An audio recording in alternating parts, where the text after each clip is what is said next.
Bonjour et bienvenue dans cette vidéo. Je vais vous présenter l'actualité du Barça aujourd'hui, en ce jeudi 13 juillet 2023.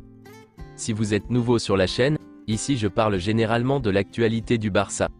Donc n'hésite pas à t'abonner, et appuyer sur le bouton j'aime pour me soutenir. Voici mon compte TikTok, pour les intéressés. Merci, et commençons.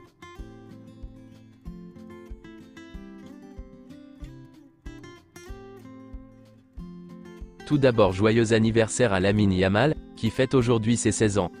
Il signera son premier contrat professionnel. Il s'agit d'un contrat de 3 ans, plus 2 années optionnelles. Le joueur fera partie de l'équipe première, et jouera pour le Barça Athletic, lorsqu'il n'aura pas de temps de jeu avec Xavi. Voici quelques photos, de la séance d'entraînement d'hier.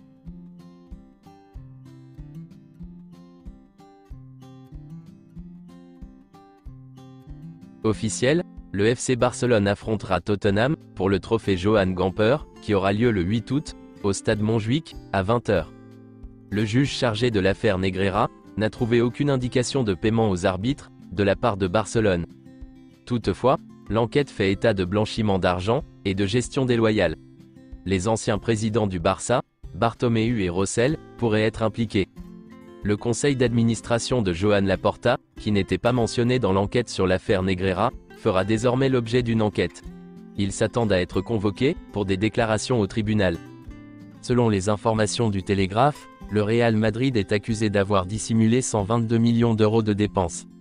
Cette procédure aurait permis au club d'échapper au plafond salarial imposé par la Liga, et au fair play financier de l'UEFA. Le Barça n'est pas la seule équipe à avoir activé un levier, ces dernières années. Le Real Madrid a activé un levier en 2021, en vendant 30% de ses revenus pendant 20 ans, en échange de 360 millions d'euros, pour financer le réaménagement du stade Santiago Bernabéu. Certains journaux espagnols n'ont rien dit sur les 122 millions d'euros que le Real Madrid aurait cachés, pour échapper au fair play financier, mais pendant plusieurs mois, ils ont diffusé des informations sur l'affaire Negreira à chaque minute, pour nuire à l'image du club. Une déclaration d'Ivan Fresneda. L'intérêt du Barça ? Je suis très calme.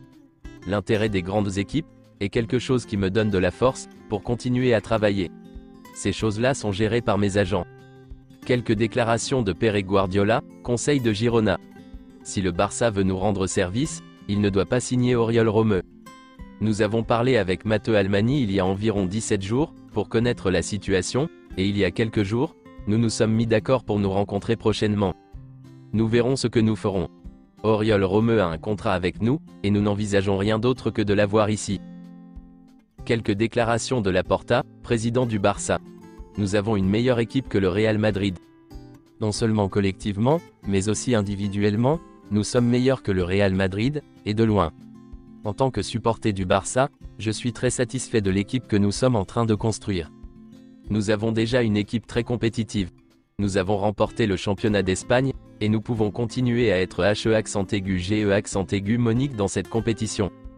Je me concentre sur la construction d'une bonne équipe, plutôt que sur le recrutement de bons joueurs. Nous avons recruté Gundogan et Inigo Martinez, et ils nous donneront une grande performance, tout comme les autres qui arrivent. Nous connaissons bien les demandes de l'entraîneur. Il nous manque peut-être un latéral, et un milieu de terrain, pour répondre à ces demandes. Si le FC Barcelone n'est pas en mesure de recruter un latéral droit cet été, Xavi prévoit de continuer à utiliser Koundé à ce poste, avec Serginho Dest en renfort. Serginho Dest jouera la tournée de pré-saison avec Barcelone. Sachant qu'il est impossible de recruter un arrière droit, Xavi va certainement compter sur lui, pour cette saison. Girona veut signer le prêt de Pablo Torre. Le FC Barcelone ne sait pas s'il doit l'inclure, dans l'opération Oriol Romeu. Villarreal et Valence se sont également renseignés, sur la situation de Torre. Les négociations entre le FC Barcelone et Girona pour Pablo Torre, sont avancées. Le joueur partirait en prêt. Selon Sport, la signature d'Oriol Romeu est très proche. Le Barça a un accord avec le joueur, et devrait trouver un accord avec Girona, dans les prochaines heures. Le Barça est convaincu qu'il sera en mesure de conclure des transactions dans les prochaines semaines, afin d'avoir une meilleure marge du fair play financier, et de pouvoir signer plus de joueurs. Ils sont également convaincus que la Liga mettra en place de nouvelles mesures, pour favoriser les clubs. Tout porte à croire que Joao Cancelo renforcera le poste de latéral droit. Le transfert de Cancelo au Barça progresse. Le club et le joueur considèrent que le prêt est réalisable. Affaire à suivre. Selon les informations de Sport, le Barça pourrait être intéressé par la signature de Thiago Alcantara, pour renforcer le poste de milieu de terrain. Le contrat de Thiago avec Liverpool expire en 2024, et Liverpool pourrait le laisser partir à un prix raisonnable. Le Barça apprécie Thiago pour sa polyvalence, car il peut jouer à presque tous les postes du milieu de terrain. Le club est attentif. Selon Mundo Deportivo, le Barça va essayer de signer Bernardo Silva, cet été. Le FC Barcelone sait qu'il est compliqué de faire signer Bernardo Silva, mais Xavi le veut cet été. Xavi pense que s'il signe Bernardo, le club sera un candidat sérieux pour remporter la Ligue des Champions.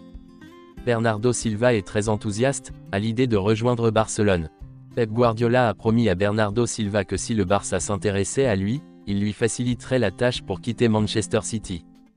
Manchester City vient de remporter la Ligue des Champions, mais Bernardo Silva rêve toujours de jouer pour le Barça. Le joueur est fou de Barcelone. Le FC Barcelone pourrait signer un prêt de Bernardo Silva, avec une option d'achat obligatoire, à la fin de la saison. Son agent, Jorge Mendes, entretient de bonnes relations avec le club. Le Barça sait qu'il ne peut pas prendre trop de temps pour signer Bernardo Silva. Manchester City ne le laissera partir, que s'il trouve d'abord son remplaçant, et le club a besoin de temps. Le Barça, le PSG et l'Arabie Saoudite, veulent Bernardo Silva cet été. Xavi veut un milieu de terrain supplémentaire, en plus du pivot. Il aime Bernardo Silva, et Lo Celso. Voici une photo du jeune Bernardo Silva, portant le maillot du Barça. Je l'avais annoncé depuis très longtemps, et le club a enfin officialisé hier, la signature de Vitor Roque, au FC Barcelone. Le Barça a annoncé que Vitor Roque arriverait en juin 2024, mais il pourrait rejoindre le club en janvier 2024, ou cet été. Tout dépend du fair play financier. Il a été annoncé qu'il arriverait en juin 2024, parce que c'est la date la plus tardive à laquelle le club s'attend à ce qu'il rejoigne le club. Vitor Roque sera le 39e Brésilien, à jouer pour le FC Barcelone. Voici une déclaration de Vitor Roque. Culé, je suis très heureux de signer au Barça. C'est un rêve qui se réalise. Tigrinho vient à Barcelone. À bientôt, force à Barça. J'aime le surnom de Triguinho, parce que je pense qu'il reflète ma façon de jouer, de comprendre le football, d'être agile, rapide comme un félin, et très concentré sur tout. Vitor Roque est assuré de faire partie de la prochaine sélection, de l'équipe nationale brésilienne. C'est tout pour aujourd'hui, et merci d'avoir suivi la vidéo. Mettez un j'aime si la vidéo vous a plu, et n'hésitez pas à vous abonner, pour ne pas manquer les prochaines vidéos. Merci et à bientôt.